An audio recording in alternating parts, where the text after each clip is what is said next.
बात यहाँ पर एडिबल ऑयल्स की करेंगे एंड सनविन ग्रुप के सीईओ संदीप बजोरिया अब हमारे साथ हैं। संदीप जी नमस्कार। और एडिबल ऑयल की अगर बात की जाए तो लगातार सरकार के कई तबकों से हमने ये स्टेटमेंट आते हुए देखी कि किस तरह हमें सेल्फ सफिशिएंसी की तरफ यहाँ पर जाना है। अगर एक स्टेटमेंट, अगर एक डेटा पॉइंट यहाँ पर उठा के देखें तो इंडियन ऑयल सीड आउटपुट में हमने बढ़त ज़रूर आते हुए देखी है, लेकिन जहाँ तक एडिबल ऑयल इंपोर्ट्स की बात है ये भी करीब करीब $18 बिलियन तक पहुँचते हुए नजर आए हैं। कंट्री जो 60% अपनी रिक्वायरमेंट का इंपोर्ट करती है, सेल्फ सफिशिएंसी थोड़ी सी फार फेच्ड है यहाँ पर। जिस तरह से हमने 2025 एज एन ईयर देखा है, कैलेंडर ईयर, किस तरह से आप देखते हैं इंडिया आउटपुट ग्रोथ और जिस तरह की एडिबल ऑयल इंपोर्ट्स हमने आते हुए देखे हैं? उषा जी, आप सबको मेरा नमस्कार। मैं जिनीवा में हूँ, ग्लोबल कमोडिटी डायलॉग जो टेफना ने अरेंज किया उसके लिए आया हूँ। और जिनीवा एक वर्ल्ड का ट्रेडिंग कैपिटल है, तो वर्ल्ड की जितनी भी बड़ी कंपनियां, मल्टीनेशनल कंपनियां हैं, उनके जो ट्रेडिंग हेडक्वार्टर्स है वो जिनीवा में है। तो यहाँ सबसे हमारी मुलाकात हो रही है, सब कॉन्फ्रेंस में भी आए हैं और ये सही समय पे आप सही टॉपिक बात कर रही है कि $18 बिलियन का हमारा वेज ऑयल का इम्पोर्ट हो गया है। 16 मिलियन टन हमने इम्पोर्ट किया है, 7.5 मिलियन हमने पाम इम्पोर्ट किया है, 5.5 मिलियन हमने सोया इम्पोर्ट किया है, 3 मिलियन हमने सनफ्लावर ऑयल इम्पोर्ट किया है। तो ये देखिए, हमारा देश ऐसा है, 144 करोड़ की पॉपुलेशन है, 18 किलो पर पर्सन पर ईयर हमारा कंजम्पशन है, 260 लाख टन हमें तेल की खपत चाहिए हर साल, हमारी डिमांड है। उसमें से हम 160 इंपोर्ट कर रहे हैं और 100 लाख टन हमारा प्रोडक्शन है। तो आपने सही कहा कि 60% हमारी जो रिक्वायरमेंट है उसको हमें इम्पोर्ट करना पड़ रहा है और 40% ही हम पूरा कर सकते हैं। ये सेल्फ सफिशिएंसी का जो नारा है और जो हम चाहते हैं, हमारा ऑब्जेक्टिव है, ये बहुत सारी चीजों में अभी अटका हुआ है। गवर्नमेंट ने एक ऑयल पाम मिशन बनाया है और उसके अंदर में एक ट्रस्ट दिया है, 11,000 करोड़ का लोकेशन किया है साउथ में और नॉर्थ ईस्ट के लिए। वो अच्छा स्टेप लिया है गवर्नमेंट ने और उसको लेके ऑयल पाम में जितने फास्ट टारगेट, बड़े टारगेट बने उतना तो अचीव नहीं होगा, लेकिन उसकी ग्रोथ हो रही है। अभी हमारा 4 लाख टन सीपीओ पर साल इंडिया में बनता है, वो 10 लाख टन तक बन जाएगा 2030 में। ये डेफिनेटली उसमें बढ़ोतरी होगी। और दूसरा उन्होंने मिशन जो इंट्रोड्यूस किया है सोयाबीन ग्राउंडनट के लिए और दूसरे सीड्स के लिए, उसमें भी एफर्ट चल रहे हैं, लेकिन बहुत स्लो है। आप जानते हैं हमारे देश में सबसे बड़ी प्रॉब्लम प्रोडक्टिविटी की है। एरिया तो बढ़ नहीं सकता है, एग्रीकल्चर में कंपीटिंग एरियाज हो रहे हैं। हमारी प्रोडक्टिविटी सोयाबीन में 1100 किलो पर हेक्टर है। मैं लास्ट ईयर ब्राजील में था, उसके पहले साल अर्जेंटीना में था, वहाँ 3,500 किलो पर हेक्टर है। हमसे 3 गुना प्रोडक्टिविटी वहाँ ज्यादा है। अब उसके वेरियस कारण है, लेकिन फिर भी हमारे यहाँ 1000 की प्रोडक्टिविटी हमको कम से कम 1800 तक पहुंचा सकते हैं, भले हमारे पास स्मॉल लैंड होल्डिंग हो। और वो दिक्कतें हमारे पास है, मैकेनाइजेशन उतना नहीं है, तो हम 3,500 नहीं पहुंच सकते, लेकिन 1100 से हम 1800 तक पहुंच सकते हैं। Better quality seed, timely fertiliser, timely knowledge to the farmer and supporting in many ways. इस तरीके से वाटर मैनेजमेंट से हम बढ़ सकते हैं। तो उस पे हमारे बहुत स्ट्रॉन्ग सस्टेन्ड कदम बनने चाहिए। वो इतने बन नहीं पा रहे हैं। बातें हो रही है ग्राउंड लेवल पे, अभी तक उतना दिख नहीं रहा है। और हमारे, आप देख रहे हैं, इतनी बड़ी पॉपुलेशन में हर साल हमें वेज ऑयल की खपत बढ़ने वाली है। आज जो 260 लाख टन है, अगले 5 सालों में वो 300 लाख टन हो जाएगी। 300 लाख टन हो जाएगी, हमारा प्रोडक्शन सिर्फ 100 लाख टन होगा, तो हमें इम्पोर्ट 200 लाख करना पड़ेगा। बट फिर भी मुझे लग रहा है कि जिस तरह से गवर्नमेंट कर रही है और जिस तरह से सब लोग एफर्ट कर रहे हैं, तो हो सकता है कि जो हमारी 2030 की, जो मैं कह रहा था कि डिमांड 300 लाख टन हो जाएगी, 300 में से हमें हमारा ओन प्रोडक्शन हम 100 की जगह पे हम 120 तक बढ़ा पाएंगे और हमें जो इंपोर्ट हमारा 160 है वो 180 तक ले जाना पड़ेगा। इस तरह से करना पड़ेगा।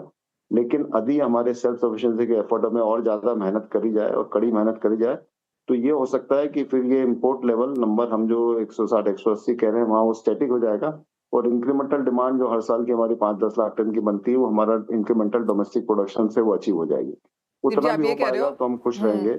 ओह तो जी हाँ। पूरा सेल्फ सफिशिएंसी का मामला डिफिकल्ट है।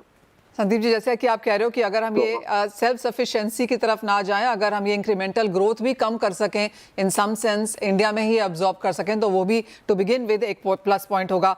संदीप जी, दूसरी बात ऑफ कोर्स यहाँ पर पॉलिसीज को लेकर है। काफ़ी सारी रिपोर्ट्स और जिन लोगों से हमारी बात होती है वो ये कहते हैं कि जो ये ड्यूटी में कॉन्स्टेंट चेंजेस हैं, जिस तरह की अनसर्टनिटी बनी रहती है इंपोर्ट को लेकर, वो एक और रीज़न है कि हमने यहाँ पर बहुत ज़्यादा इन्वेस्टमेंट या इन सम सेंस यहाँ पर सोइंग के नंबर्स बढ़ता हुआ नहीं देखा।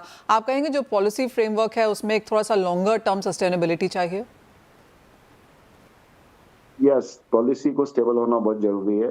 अभी जो गवर्नमेंट ने ड्यूटी स्ट्रक्चर इंट्रोड्यूस किया है, अभी जो 6-8 महीने से चल रहा है, तो अभी वही ड्यूटी स्ट्रक्चर को बार बार टिंकर करके मतलब नहीं है। एक तरफ कंज्यूमर कंप्लेन करता है, एक तरफ फार्मर कंप्लेन करता है। तो मेरा कहने का मतलब है हमें दोनों का समन्वय बना के चलना है, और दोनों का समन्वय बन जाए जिसमें कंज्यूमर, फार्मर, प्रोसेसर और गवर्नमेंट चारों का एक होलिस्टिक अप्रोच से काम होए, तो वो काम बहुत जरूरी है। और मेरे ख्याल से इस बार बार ड्यूटी को टिंकर करना ठीक नहीं है। हमें हमारा प्रोडक्शन बढ़ाने के लिए प्रोडक्टिविटी बढ़ाना जरूरी है, और प्रोडक्टिविटी पे ही हमारा फुल फोकस होना चाहिए। यही हमारा मेन सोल्यूशन है। ये समझते हुए हम बात करेंगे और हमारी पूरी पॉलिसी को उस तरफ ओरिएंट करेंगे, तो हमें बहुत अच्छा सक्सेस मिलेगा, और उसमें हमें आगे हम बढ़ेंगे। वरना हम बस इसी कॉलबार में घूम रहे हैं, कभी ड्यूटी कम करो, कभी ड्यूटी बढ़ाओ, कभी किसान बोलेगा, कभी कंज्यूमर बोलेगा, तो उसका कोई एंड नहीं है। और किसानों की एब्सोल्युटली। इनकम बढ़ानी और डबल करनी है, किसानों की इनकम बढ़ानी और डबल करनी है, तो आप प्रोडक्टिविटी से करिए ना, उनको हेल्प करिए। 1000-1100 किलो का 1800-1900 किलो पे वो प्रोडक्शन कर पाए, उससे ऑटोमेटिकली उनकी डबल हो जाएगी इनकम। तो ये संदीप जी, बहुत दूसरी जरूरी चीज, है। तो आई थिंक पॉलिसी। जी संदीप जी, यस, दूसरी बोलिए। चीज यहाँ पर एमपी में भावांतर को लेकर है, जहाँ पर 54 लाख टन का यहाँ पर प्रोडक्शन होता है। माना जा रहा है कि एनीवेयर बिटवीन 6 से 7 लाख टन शायद यहाँ पर भावांतर के तौर पर किया जा रहा है।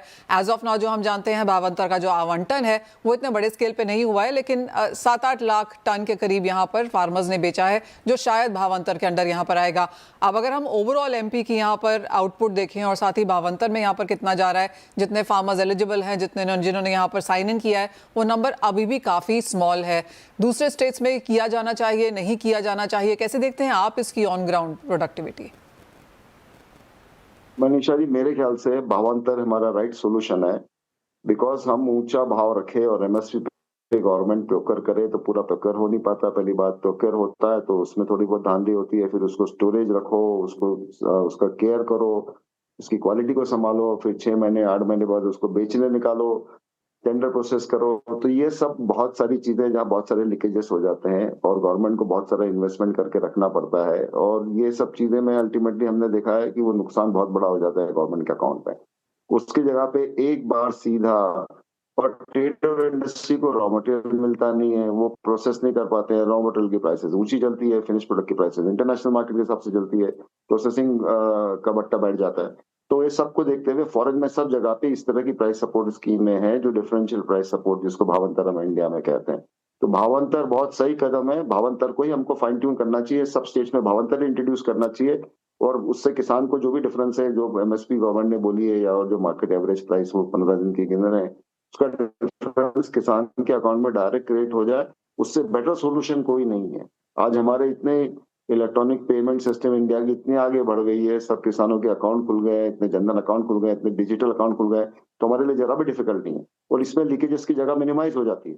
बस स्कीम को एक्सपीरियंस के साथ थोड़ा फाइन ट्यून करने की जरूरत है, और मैं फुल्ली कॉन्फिडेंट हूँ कि भावांतर ही हमको हर कमोडिटी में इंडिया में हर स्टेट में इंट्रोड्यूस करना चाहिए, और यही राइट सोल्यूशन है। और लॉन्ग टर्म में आप देखोगे, इससे किसान भी बहुत खुश रहेंगे, लॉन्ग टर्म से गवर्नमेंट भी खुश रहेगी, और ट्रेड इंडस्ट्री डेफिनेटली खुश रहेगी। इम्पोर्ट एक्सपोर्ट का पूरी तरह से काम फ्लो बराबर चलता रहेगा। पॉइंट टेकन संदीप जी, बहुत शुक्रिया साथ जुड़ने के लिए और वो सभी चीज़ों पर बहुत डिटेल में चर्चा भी करने के लिए। तो क्लियरली जहां तक इंपोर्ट्स की बात है, बहुत जल्दी सेल्फ सफिशिएंसी की तरफ जाएंगे ऐसा नहीं लगता।